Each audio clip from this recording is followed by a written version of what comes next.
The Boston Celtics have been the premier NBA team over the last few years. 4 straight 50-plus win seasons, 2 finals appearances, including winning the 2024 title, and in an era of extreme parity in the NBA, where we've had a different NBA champion in each of the last 5 seasons, what the Celtics have done in that time frame is as close to dominant as we've seen. But things just changed for the Celtics in a massive way. Since 2002, the ownership of the team, led by Wyc Grousbeck, has not changed until now. The Boston Celtics were just sold for a record $6.1 billion. And although that might not seem like a big deal on the court, you never really know what can happen when a team changes owners. And the Celtics are in a unique position to be added to the list of teams that in recent history have been changed dramatically by change in ownership. Take the Dallas Mavericks, for example. At the time that Mark Cuban decided to sell his majority stake in the Dallas Mavericks, it certainly was a surprising decision, but it wasn't something that people thought was really going to negatively impact the product on the floor. Mark Cuban himself thought that he was still going to be in charge and running the team. In fact, he thought he was going to be the acting governor of the team,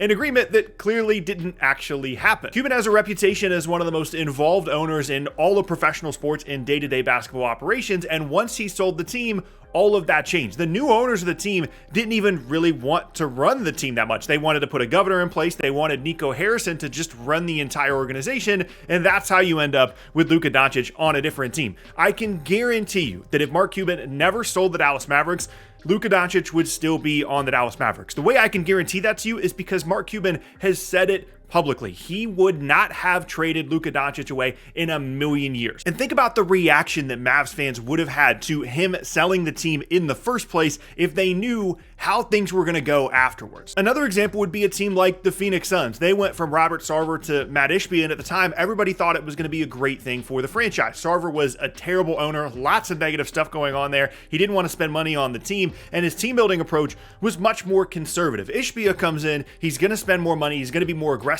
They go out, they get Kevin Durant. Later on, they get Bradley Beal. They use all these future first-round picks. And at the time, it seems like a great thing. It seems like a team that is finally being aggressive, a team that had been to the finals not that long prior and trying to go and have their championship moment. And obviously, we know that that has not worked out at all for the Phoenix Suns. And where they were at the time that Ishbia took the team over to now has everything to do with the change in ownership, because they were not going to make the Kevin Durant trade under the previous ownership group, and the front office wasn't going to make the trade. Ishbia shows up, he says, we're going to make this deal. Kevin Durant ends up in Phoenix, and now they have basically zero future. Now, those are obviously dramatic examples, but as it relates to the Celtics, things can just always change whenever you have an entirely new group of people at the top making big time decisions. Even look at a team like the Milwaukee Bucks that wins a title, they change owners, and their success certainly has not been there. They've not been nearly as stable. They've gone through multiple head coaches, changed their roster around a bunch. Things change when the owners change. Now, of course, the Celtics are not the Mavs or not the Suns. They've had a history of success with this group, and they have a lot of things going for them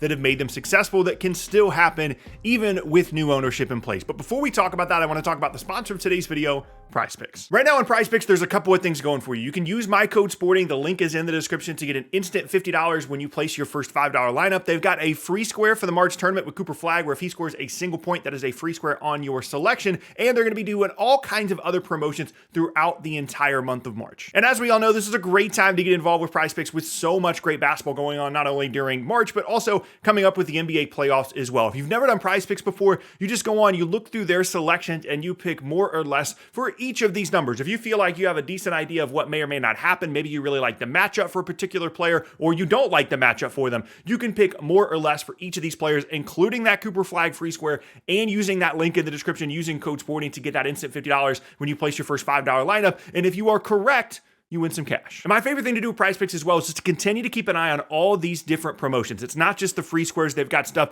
each day of the week. If you just check in, you see, oh, I really like this game tonight, I really like this matchup, check and make sure and see if there is a promotion on PrizePicks, because oftentimes there will be. It's a great way to just add a little bit more to your game watching experience. Again, take advantage of that free square. Click the link in the description, use code SPORTING, and thank you again to PrizePicks for sponsoring this video. Now, back to the Boston Celtics and their ownership change. Obviously, there are some scary scenarios out there if you're a Celtics fan when you're looking at what can happen when a team changes owners. We talked about Phoenix, we talked about Dallas, even a little bit with a team like Milwaukee, but the Celtics are not any of those teams. They've had a history of postseason success with this roster. They've got two fantastic two-way wings in Jaylen Brown and Jason Tatum that are under contract, under team control, and have shown really no sign of wanting to leave. And just that as a foundation puts them ahead of even a team like Dallas, and then even a team like Phoenix that was getting older once they traded for Durant and didn't have any future assets. The Celtics are so much better set up than those teams. They also have an outstanding front office. They've pivoted extremely well from the Danny Ainge era to now the Brad Stevens era. Stevens has been fantastic in terms of adding complementary pieces around Brown and Tatum. They arguably have the best and the deepest roster when healthy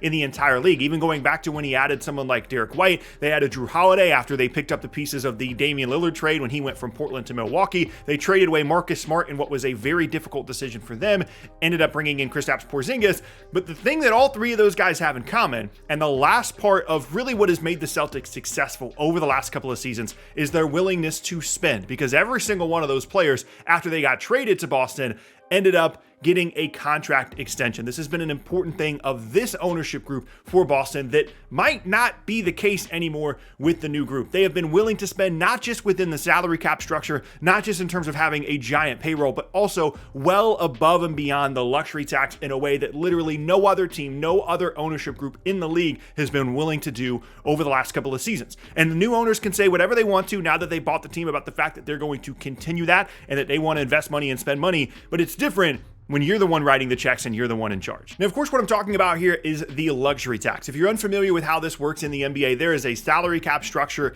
in the NBA, but teams can go up and above that salary cap, and almost every single team in the league does. And then once you get to a certain level of payroll, once you're spending so much money on your roster, there's a new threshold that you can reach called the luxury tax. And at that point, you are taxed dollar for dollar and sometimes in excess of a dollar for dollar once you get all the way higher up above that line, essentially meaning once you get to a certain amount that you're spending on your roster, it gets extremely expensive to keep those guys on the team, to the point that just adding a player for a couple of $1 million at the end of your bench can actually cost you like $10+ million. And the Boston Celtics at every single point over the last couple of seasons have taken advantage of their ability to just spend and create a better roster. Massive extensions for Jaylen Brown and Jason Tatum, which of course every team in the league would have done, but still that added to their payroll. New extension for Drew Holiday, Kristaps Porzingis, despite injury concerns with those guys. Derek White getting a giant new extension, and also the other role guys, the depth guys. They have not taken a single shortcut in their team building strategy when it comes to their luxury tax spending. Peyton Pritchard, Sam Hauser, even someone like Big Al that's coming up for a new contract, they've continued to bring these guys back because it gives them the best chance to win and gives them, like I said, arguably the best and the deepest roster in the entire league. And it's especially interesting that Boston has been willing to do that because a bunch of other teams around the league have been going away from big spending. They've tried to be even more flexible as this new CBA has been put into place in the NBA over the last couple of seasons that makes it even that much more restricting in terms of how you can build your team once you have a really expensive roster. You've got teams like Minnesota that are dumping Karl Anthony Towns' contract, getting actively worse for a season just so that their roster can be more flexible into the future. You've got teams letting guys walk for nothing like the Clippers, where Paul George is just gone because they didn't want to give him a big new long-term extension because teams are concerned about their spending, and more specifically, owners are concerned about their spending. As much as people dislike this new CBA, a lot of the reason that it exists is because owners wanted to have an excuse for why they weren't spending the way that the Celtics are currently and the way that teams like the Clippers and the Warriors were spending previously. But the Celtics at every turn have taken zero shortcuts. But again, that was with the old ownership group. Now we've got a new group of people in charge, and the question is this last pillar, this foundational piece of why the Celtics have been so successful over the last couple of seasons, is that now going to go away because they sold the team? Now, the nice thing about all of that spending for the old ownership group is the fact that it has resulted in winning. The team continues to win basketball games. They've had a ton of great seasons over the last couple of years. They won the title last year, but what if that starts to change? What if Drew Holiday, Kristaps Porzingis, what if those guys can't stay healthy? What if they just aren't as good in the postseason? You got teams like Cleveland that are up and coming. You got teams in the West like Oklahoma City that are really good. What if they don't make the finals for 2 straight years? What if they don't win a championship over the next 3 to 4 seasons? Is the ownership group still going to be as willing to spend as the old one was? That is a massive question mark now moving forward for Boston. Now, the interesting wrinkle here for Boston is that the old owners didn't actually want to sell the team, but the valuation of the team got got so crazy. They bought it for like $300 million in 2002. Now it's worth over $6 billion. There's some other outside forces that are potentially forcing them to sell the team. And as a result, they still kind of want to be in charge a little bit. There's supposedly an agreement in this, or will be an agreement in this, that allows Wyc Grousbeck to still run the team from a basketball perspective, still be the governor of the team until like 2028, so another couple of seasons. And again, that presumably means that they're going to continue to spend at the level that they have. But go back to that Mavs example from earlier. Mark Cuban thought that he was still going to be running the Dallas Mavericks for another couple of seasons at least, until he wasn't. And if you're someone that just spent $6 billion to acquire a basketball team, are you really going to let someone else make all of those decisions for you, especially decisions that involve spending a lot of money on a luxury tax bill when you're the guy that actually owns the team? I think that's unlikely. So realistically, over the next couple of seasons, there are going to be new head decision makers in Boston, and how that impacts the future of this team, to me, is extremely interesting, because it's not just the Jaylen Brown, the Jason Tatum. It seems like those guys are committed. They're going to be there long term. I don't think there's any real concern about either of those guys leaving. But it's the pieces at the end of the roster. It's the Peyton Pritchard. It's the Sam Hauser. It's the Big Al, who's going to be up for a contract this offseason. It's those kinds of guys. And once you start losing those pieces, and then maybe you miss out on a draft pick or two and you start cutting some of those corners, all of a sudden in 2028, you're looking at Jaylen Brown, Jason Tatum,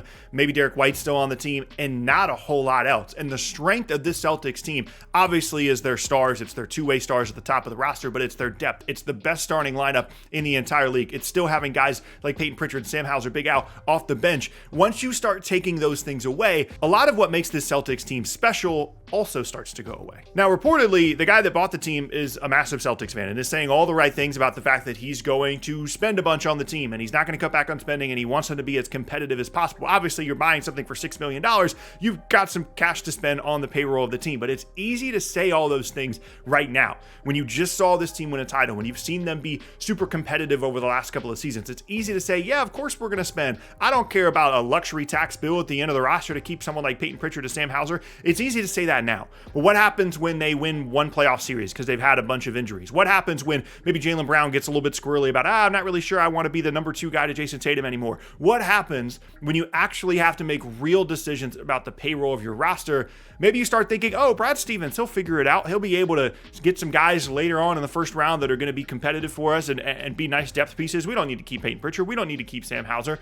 It's realistic to expect that at some point, the guy that's cutting the checks, the guy that's making all the decisions says, yeah, of course we don't need to pay all these guys at the end of the bench. We can take some shortcuts, which is the exact opposite mindset that this old ownership group has had for the last couple of seasons. And obviously, it's not often that we talk about the owners of a team for content. It's not something that comes up very often, but imagine if I made a video when the Dallas Mavericks were sold from Mark Cuban to the new guy, whatever his name is. Imagine if I made a video at the time that Matt Ishbia bought the Phoenix Suns and told you where the Suns were going to be now compared to when he bought the team, or where the Mavs were going to be at now compared to when Mark Cuban sold the team, and all the things that could have potentially been avoided under the old ownership group. Now, there's no guarantee that things wouldn't have potentially happened the way that they still have happened, although, again, I can guarantee Mark Cuban wouldn't have traded away Luka Doncic. But those are just a few recent examples of the fact that when you get a bunch of really smart people at the top of these teams and you change them out and you switch them out, they're going to come in with new ideas. They're going to want to put their stamp on the team. They're going to want to say, hey, I've got this idea. Let's do this. Let's cut some corners here on the back end of our roster. Let's trade away Luka Doncic. Let's go all in and trade for Kevin Durant and see how that goes. Let's not care about the future draft picks at all. Those are the kinds of things that can change quickly, and that's why this is actually a pretty massive risk for the Boston Celtics. And who knows, maybe it'll be nothing. Maybe we'll get to 2028 and the new owners are running the team exactly like the old owners did, and the Celtics have won a couple more titles, and the foundation of Jaylen Brown and Jason Tatum is so strong that even if they lose a couple of guys on the back end of their roster, it won't matter, and they'll still be super competitive. That is distinctly possible, but it's also very possible that we look back on this a couple of years from now. We look back at the Celtics being sold in 2025, and it's 2028, or it's 2029, and things have started to fall apart for the Celtics. They're not at the top of the conference the way that they should be and the way that they would have been had they never sold the team.